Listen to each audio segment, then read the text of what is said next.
Ah.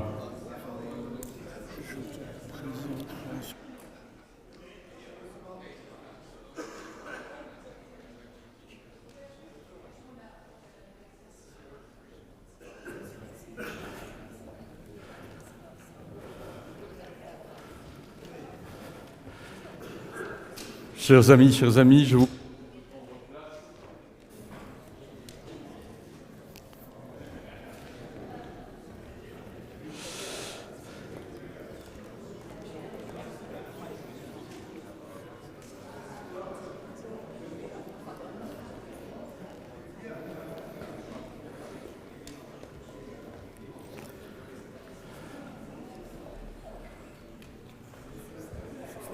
Avec les micros, si vous avez mis un feedback. Ah oui. Ok, je reste ici dans la zone, On cru que vous êtes sur la là-dessus.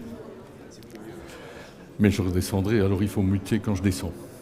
Cela, on peut muter. Oh.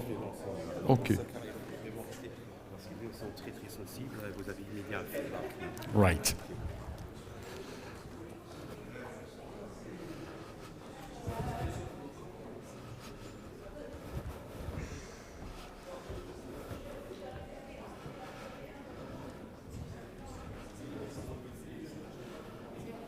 Bien.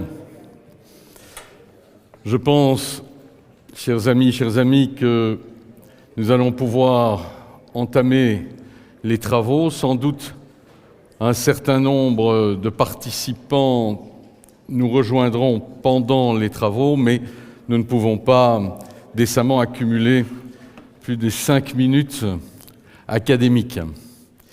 Dans un premier temps, mon nom est donc Eddie Kakelbergs. Je reviendrai tout à l'heure vous donner quelques éléments sur le déroulement des travaux de la journée. Dans un premier temps, je voudrais appeler successivement Claude Heiser, qui est le directeur de l'Athénée de Luxembourg, notre hôte. Et puis nous entendrons le président d'Erelux pour un mot de bienvenue, Alvin Sold, avant de retrouver M. Bauer de la ville de Luxembourg, député. Le tout, messieurs, dans le timing imparti, puisque très exactement dans 20 minutes, j'attends la délégation des élèves qui est là et que je remercie déjà fortement à nous rejoindre. Donc, Monsieur Heiser, à vous.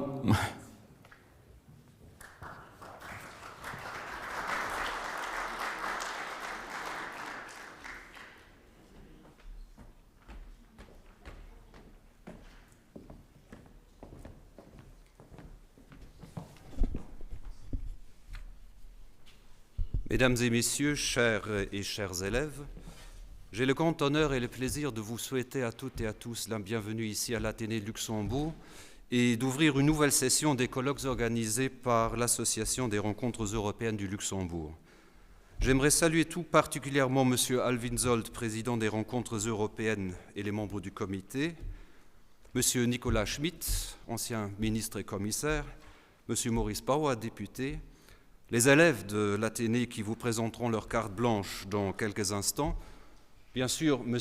Eddie Kakelbergs, journaliste et modérateur du colloque d'aujourd'hui, les représentants de la direction et du corps enseignant de l'Athénée. Je souhaite également la bienvenue aux orateurs de ce matin, à savoir messieurs Baudouin de Charneux, William Audureau, André Melzer, Arnaud Mercier, Dieter Schlenker, Ludovic Delépine.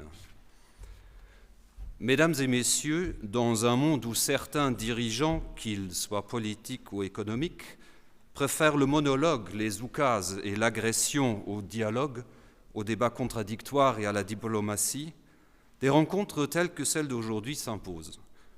En effet, l'association Rencontres européennes, et son nom est déjà tout un programme, promeut non seulement le rassemblement de personnes issues de domaines très variés, et l'échange de considérations, de points de vue ou d'analyses différents, mais met également en évidence l'esprit européen fondé sur le respect de la dignité humaine, de la liberté, de la démocratie et d'égalité, valeurs reprises d'ailleurs dans l'article 2 du traité de Lisbonne.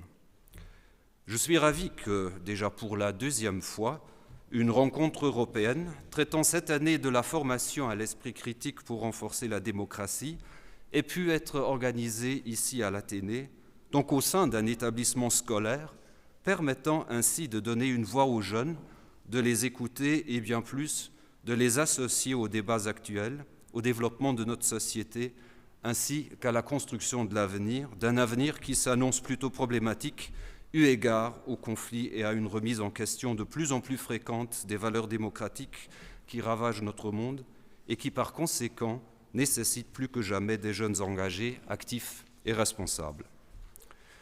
L'école, par sa nature même, constitue un microcosme, une petite société à part, reflétant bel et bien les structures du monde réel, mais courant également le risque de se replier dans sa tour d'ivoire et de rester à l'abri de véritables défis sociétaux. Ainsi, tout institut de formation se doit de créer des synergies avec le monde extérieur, d'offrir à ses étudiants la possibilité de regarder au-delà de leur horizon et de participer activement à la construction d'un monde meilleur, plus juste et plus durable. Voilà pourquoi une rencontre comme la nôtre aujourd'hui est des plus importantes. Elle permet aux adultes, aux experts, aux responsables politiques d'interagir directement avec celles et ceux qui constituent l'avenir de notre société et de notre monde. Former les jeunes à devenir des citoyens responsables et des personnalités justes, ouvertes d'esprit, critiques et réactives dans un monde qui devient de plus en plus complexe et insondable, exige de l'école une efficacité dans 3 domaines. La transmission de savoir menant à la connaissance, la capacité de relativiser, de discerner, de juger, façonnant un esprit critique, et enfin, la motivation et l'engagement nourrissant une volonté d'agir et de réagir. Ainsi, l'Athénée s'efforce d'offrir à ses élèves l'opportunité d'aiguiser leurs compétences en relation avec ces 3 piliers, et ce aussi bien dans son enseignement que dans les activités et projets connexes extracurriculaires. Si nous nous concentrons sur le sujet d'aujourd'hui, à savoir l'esprit critique, qui figure d'ailleurs comme 2e point dans notre charte scolaire intitulée « Un bien pour toujours », citation de Thucydide, il importe de souligner que de telles valeurs restent lettres mortes et pure théorie si elles ne sont pas réalisées et vécues au quotidien. Tout savoir, tout scepticisme et tout esprit critique constituent une condition sine qua non à toute action, de même que toute réflexion et conclusion doit impérativement aboutir à l'action, sinon nous risquons de nous perdre dans des sophismes provoquant l'inertie.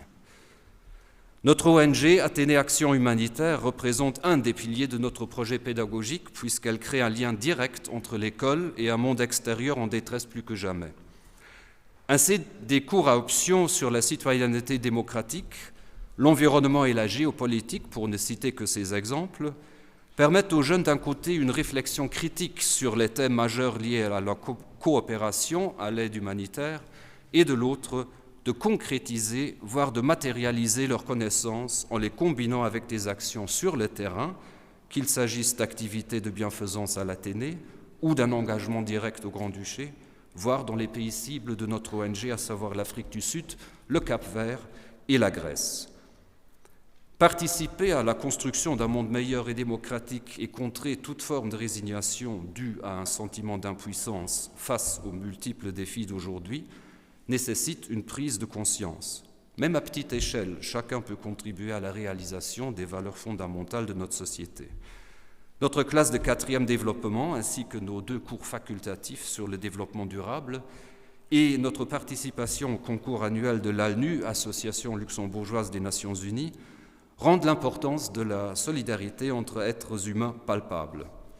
Non seulement en sensibilisant les jeunes aux différents sujets tels que la démographie et les migrations, la protection de l'environnement et le réchauffement climatique, l'urbanisation et les infrastructures, les inégalités et la pauvreté, mais en les encourageant pour une véritable mise en œuvre des valeurs humanistes garantes de la solidarité et de la paix.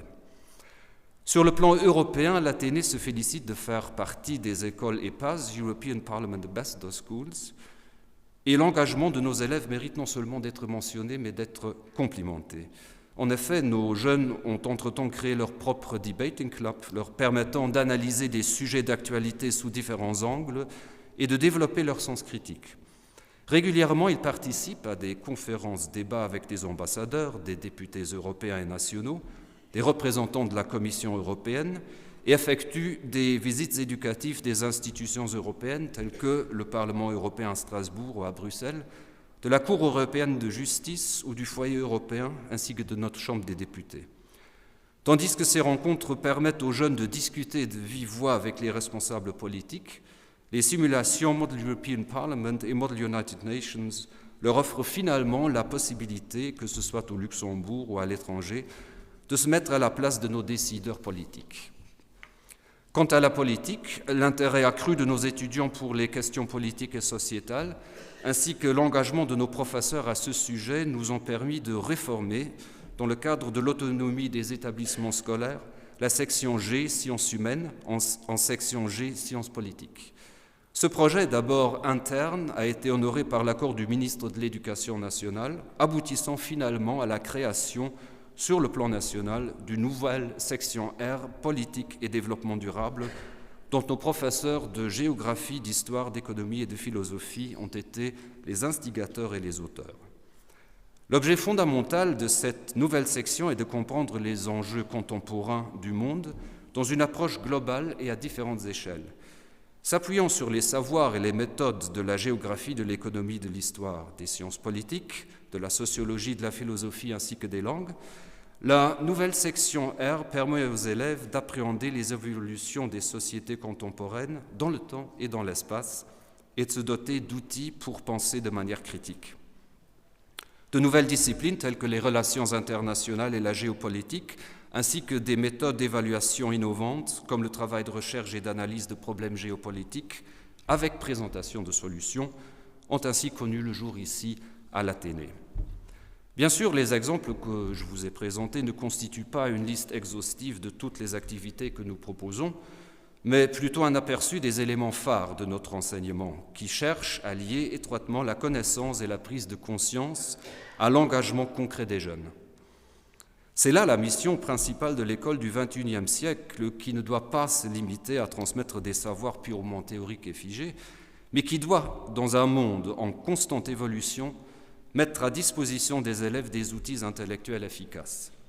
Ceux-ci doivent leur permettre de perfectionner continuellement et de manière autonome leurs connaissances et compétences, mais aussi de juger et d'apprécier les situations, de prendre les bonnes décisions et de contrer finalement toute tentative de manipulation ou d'agression de la part d'opportunistes égoïstes dont les seules préoccupations sont le pouvoir et l'intérêt personnel, voire national. Et cet outil que l'école doit offrir à ses élèves est bien sûr l'esprit critique.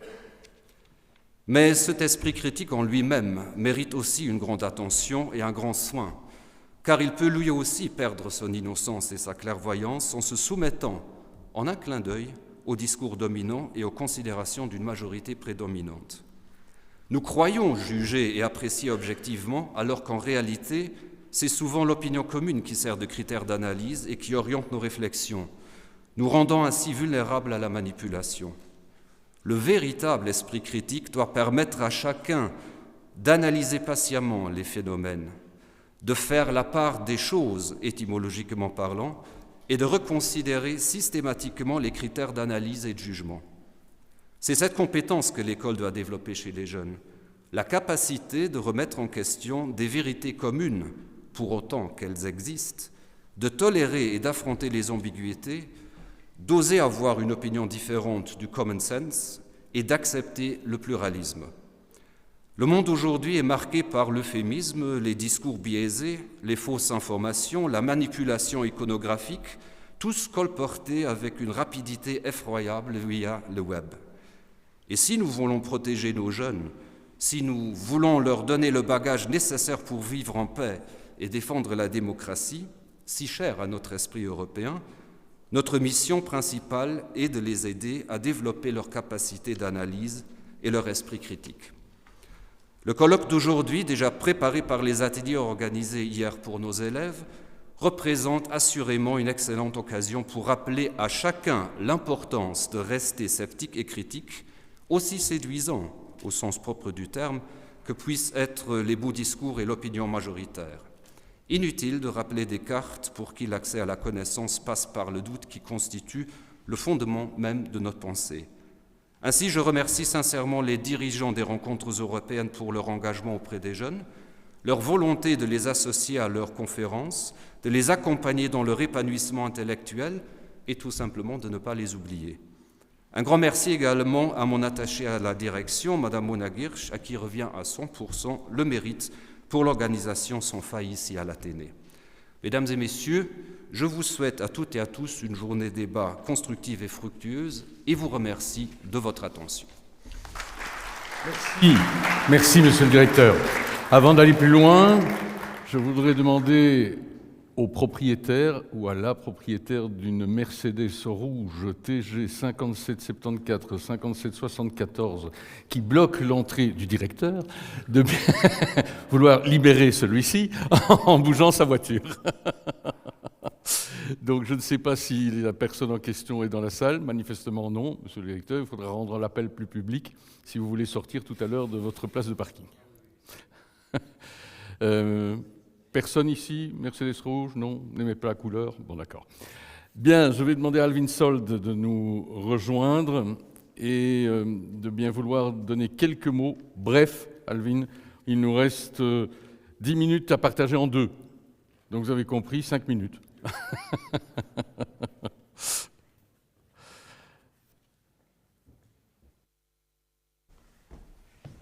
Monsieur le Président, à vous.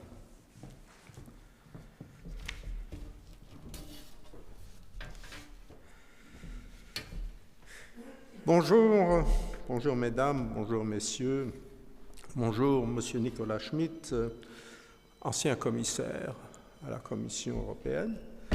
Bonjour monsieur Maurice Bauer, député premier échevin de la ville de Luxembourg. Bonjour chers élèves. Quel plaisir pour l'Association des rencontres européennes de Luxembourg d'être accueilli une nouvelle fois à l'Athénée. Merci Monsieur le directeur Heiser. Votre établissement a traversé allègrement les temps souvent difficiles depuis ses origines en 1603. Il est source de savoir et d'éducation pour 1700 élèves actuellement, après avoir formé au fil des générations la plupart des hommes dont l'histoire luxembourgeoise se souvient, y compris Robert Schuman, ainsi que nos grands Européens, comme, la liste serait longue, Pierre Werner et Victor Botson. Je ne pouvais malheureusement pas inclure les meilleures des femmes dans ma phrase, car dans notre pays, l'enseignement secondaire et en conséquence universitaire était refusé à la gente féminine jusqu'au début du XXe siècle. La loi du 11 juin 1911 a certes créé un système scolaire supérieur pour les jeunes filles, mais dans les premiers lycées, Limpotsberg et Esch, on continuait de suivre la conception traditionnelle des rôles et il aura fallu attendre la loi du 10 mai 1968, pour assister à l'éclosion de la coéducation des garçons et des filles et des possibilités d'études égales pour les deux sexes. 1968. L'Athénée, qui nous paraît tout naturellement mixte aujourd'hui, aurait sans doute formé non seulement l'un ou l'autre père de l'Europe, terme consacré, mais aussi l'une ou l'autre mère de l'Europe, terme qui n'existe nulle part, fait révélateur des mentalités dans le monde de l'après-guerre, celui de la naissance de l'Europe contemporaine. Le vieux monde se meurt, le nouveau monde est lent à apparaître et c'est dans ce clair-obscur qu'agissent les monstres. Qui parle? Mais c'est Antonio Gramsci, 1891-1937, philosophe, écrivain, théoricien politique, intellectuel marxiste, communiste, emprisonné en 1926 par Mussolini jusqu'à sa mort 11 ans plus tard. Il ne connaissait évidemment pas nos temps qui courent, mais dans les siens, les années 20 et 30 notamment, il y avait lieu de s'inquiéter, comme aujourd'hui. Le vieux monde qui meurt sous nos yeux n'est pas si âgé que ça, ai-je écrit récemment après l'installation de Donald Trump à la Maison-Blanche de Washington. Le vieux monde est né en 1945, avec l'ONU et Bretton Woods. Il fleurissait après 1889, chute du mur de Berlin. Mais l'Occident se fane maintenant comme épuisé. Ailleurs, on ne veut plus de ses valeurs universelles ni de sa communauté internationale. La multipolarité exigée par la Chine, la Russie, l'Inde est promue par la Turquie, le Brésil, l'Afrique du Sud, les États du Golfe poussent les États-Unis à se replier sur eux-mêmes et sur les Amériques, Groenland compris. Demain, dans une génération ou deux, quand les nouveaux rapports de force militaires, économiques et politiques seront établis, la phase du clair-obscur fera place à celle de la lumière crue. Comment apparaîtra-t-elle sous cette lumière l'Europe désunie souvent, qui dans les années décisives 1950-2025, nous en fêtons les 75 ans, avait cru pouvoir refuser l'évidente obligation de se fédérer pour rester capable d'orienter le cours de l'histoire contemporaine. Comment verra-t-on alors, sous cette lumière, les gouvernements in fine non européens, parce que bêtement français, deutsch, belge, luxembourg, etc., à l'heure des choix géopolitiques? Question qui ne devrait pas détourner aujourd'hui l'observateur partisan d'une Europe capable de traiter d'égal à égal avec qui que ce soit, fût-ce un monstre rôdant dans le clair-obscur. Il y a lieu, en effet, de trouver vite les réponses adéquates aux questions qui tourmentent les populations troublées par les incertitudes, qu'elles soient réelles, latentes ou ressenties. Tout tourne autour d'un besoin fondamental de l'être humain, la sécurité. La sécurité, terme utilisé ici dans son acception pure, absence de risque et à défaut minimum de risque. Ce minimum inclut la paix, la sécurité, le droit, la protection, la propriété, les revenus suffisants, la santé, l'ordre, la quiétude, la confiance, le progrès, la perspective d'une vie meilleure pour les enfants. Quand la peur de perdre, justifiée ou non, s'installe durablement dans une communauté, cette dernière a tendance à se replier, à se fermer, comme le font désormais maints pays européens où le vote démocratique a porté au pouvoir, la droite dure, radicale, mobilisant les laissés-pour-compte et les classes moyennes frustrées contre trop, d'immigration, trop, de réformes sociétales, trop, d'Europe. Fermons les frontières, je mets cela entre guillemets, bien entendu, cette phrase. Enfermons-nous, cela marchait dans le passé, il n'y a qu'à s'organiser pour que ça marche dans le futur. Comme si c'était aussi simple. La démocratie parlementaire est fragile, comme on a pu le constater dans l'Europe de l'entre-deux-guerres. Je parle de la période 1920-1939. Souvenons-nous, régime soviétique stalinien dans la jeune URSS, régime nazi, nationaliste, antisémite et raciste en Allemagne, régime fasciste en Italie, en Espagne, au Portugal, austrofascisme en Autriche, dérives autoritaires et corporatistes, même au Luxembourg. Tout cela sur fond de crise, voire de ruine économique. La France démocratique, mais l'était-elle, refusant le droit de vote aux femmes? Et le Royaume-Uni démocratique paraissait bien faible devant les puissances totalitaires de l'Axe et leurs alliés. Elles étaient bien faibles jusqu'à l'intervention des États-Unis à leur côté sur le front occidental. La leçon à tirer des années 1920 et 30 est que la démocratie, pour résister au populisme et aux extrémismes, pour ne pas tomber aux mains des démagogues et ou des brasseurs d'affaires, a besoin de l'appui des électeurs éclairés, dotés de l'esprit critique indispensable pour discerner le vrai du faux, le bon du mauvais, le durable de l'éphémère, l'intérêt général de l'intérêt particulier, la solidarité de l'antagonisme, l'accueil du rejet. notre réunion de ce jour, je m'interromps pour saluer M. Angel, qui fut vice-président du Parlement européen et qui est toujours l'un des ténors de ce Parlement européen aujourd'hui. Bonjour. Donc, je reprends l'accueil, il faut séparer l'accueil du rejet. Notre réunion de ce jour a pour objet de faire l'état des lieux pour déterminer les sources du mal, le mal étant l'érosion de l'esprit critique, et pour indiquer les pistes du redressement qui passera par la prise de conscience du problème et par la stimulation de l'intérêt pour les choix politiques. Hier, les élèves de cet Athénée ont cerné dans 3 ateliers des points forts du sujet. Ne vous laissez pas tromper par les chiffres. Je vois quelque chose que tu ne vois pas. Le buzz autour de l'intelligence artificielle, tout ce qu'il faut savoir. Ils nous présenteront leurs observations et conclusions, lesquelles seront, pour nous, une mine d'informations et de recommandations.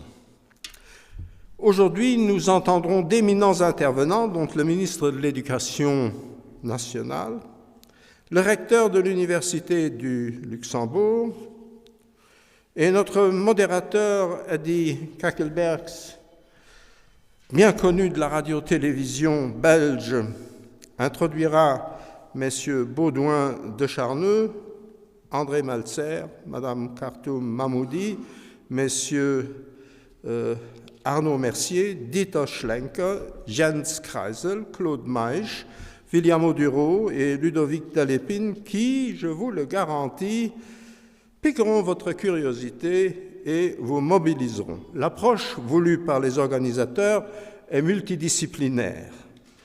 Philosophie, politique, société, enseignement secondaire et supérieur, médias, histoire européenne, archives européennes. Point important.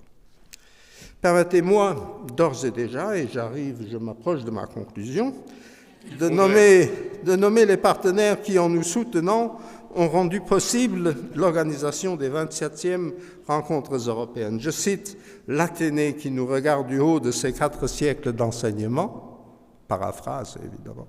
Je cite Europe Direct, émanation de l'Université du Luxembourg, Europe Direct qui présente cette exposition intitulée « Une Europe graphique ». Je cite le ministère de l'Économie et la Direction générale du tourisme ainsi que Luxembourg Let's Make It Happen, la ville de Luxembourg, le Grand Orient de Luxembourg, l'association belge La Pensée et les Hommes, Be Secure, la fondation ZPB, donc Centre pour l'éducation politique, sans oublier le Cercle Cité, le Centre culturel des rencontres de l'abbaye Neumünster, l'Institut Pierre Werner, l'Association européenne de la libre pensée, l'Hôtel français, et enfin nos donateurs. Je vous remercie pour votre attention. Merci, Monsieur le Président. Je ne sais pas si vous le saviez, j'ai envie de M. Bauer à nous rejoindre, je ne sais pas si vous le savez, mais il y a un tableau célèbre de Salvador Dali, il en a fait beaucoup. Il y en a un qui est célèbre, qui s'appelle Les Montres Molles, vous savez, où les heures coulent de manière très différenciée. Je pense qu'avant la fin de la journée, je vais offrir quelques reproductions à un certain nombre de nos intervenants. Je vous en prie. Voilà. Je me permets, au nom de la ville de Luxembourg, ici d'exprimer ma fierté d'être aujourd'hui parmi vous pour lancer ces débats, parce que la ville de Luxembourg est une ville européenne. C'est une des capitales européennes, et en tant que telle, nous sommes plus que contents de pouvoir, j'espérais qu'il y aura de bonnes discussions sur former à l'esprit critique pour renforcer la démocratie. C'est énormément important dans un pays qui vit de la richesse de cette Europe, qui vit de la diversité de cette européenne. Et c'est pourquoi je crois que nous, en tant que ville de Luxembourg, nous resterons toujours un partenaire privilégié pour les rencontres européennes. Je dois d'ailleurs féliciter les organisateurs. des rencontres européennes et aussi la direction de l'Athénée, parce qu'aujourd'hui, c'est la deuxième année consécutive où les rencontres européennes sortent à l'extérieur. Je me rappelle, j'accompagne ces rencontres depuis de longues années avec beaucoup d'enthousiasme et d'intérêt, mais je dois dire, je ne peux que vous féliciter pour cette décision d'aller à la rencontre des jeunes, d'inclure les jeunes qui sont le futur de notre pays, de notre Union européenne, et c'est pourquoi je suis très très content aussi de voir mon ami Marc Angel ici dans la salle, comme l'ancien commissaire Nicolas Schmitt, qui aussi représente quand même ce dynamisme de cette Europe. Aujourd'hui, l'Europe a besoin d'un aspect critique, et je terminerai là-dessus parce que je vois déjà la pression du modérateur, j'aimerais lancer deux aspects dans la discussion. Si on parle de former à l'esprit critique pour renforcer la démocratie, j'étais particulièrement effrayé cette semaine par beaucoup d'explications du nouveau président américain, mais particulièrement celle où il a commencé à dire ouvertement que CNN et d'autres grands médias américains sont à ses yeux illégaux parce qu'elles sont critiques envers ces trucs. Et c'est pourquoi je me fais un peu de soucis pour notre ami représentant du Monde, rédacteur. Si cela arriverait aussi en France ou en Europe, vous auriez un peu de risque pour votre futur professionnel. Mais en effet, c'est effrayant si un président américain peut librement dire des choses comme ça dans un monde aujourd'hui. Le deuxième exemple que j'aimerais citer, j'ai 2 enfants adolescents qui ont suivi les récentes élections en Allemagne, beaucoup sur TikTok. Ça m'effraie un peu. Et je veux simplement lancer ces 2 exemples dans la discussion pour la journée d'aujourd'hui. Je vous souhaite excellente discussion.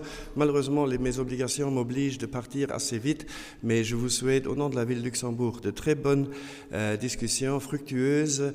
Et je me permets d'ores et déjà de vous inviter au vin d'honneur qui aura lieu à la fin de la journée. Donc, il faut d'abord un peu travailler avant d'avoir mérité le vin d'honneur. Bonne chance, bonne discussion et merci beaucoup. Bonne journée.